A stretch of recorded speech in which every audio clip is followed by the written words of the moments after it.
The global macro environment is quite conducive to fairly good returns over the course of the next 12 months. So global stock markets have done pretty well if you look at it year to date, and there seems to be quite a lot of momentum.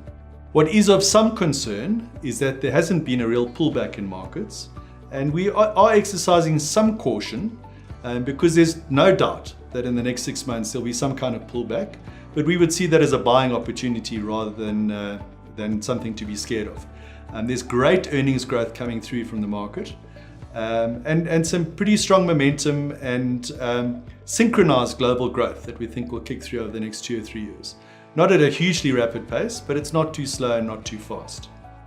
Moving that through into the local environment, we do have something of a binary situation in South Africa, where if politics works out on a good footing, you'll end up in a situation where the local shares have huge potential to rebound.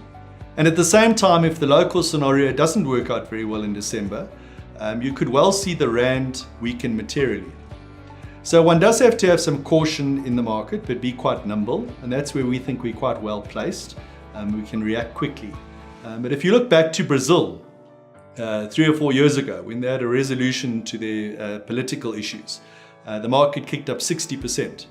That's certainly not what we're expecting from South Africa, but at the same time, we want to make sure that if there is a rebound in markets, that we capture that.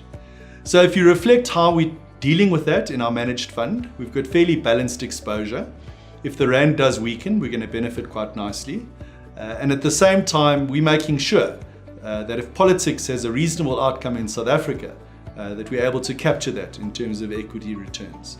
So equities as a whole, we think pretty reasonable. We think the 12-month outlook, no matter what the outcome, should be reasonable for different reasons. And against a backdrop, if global markets are doing reasonably, the South African market is likely to give you a pretty decent return.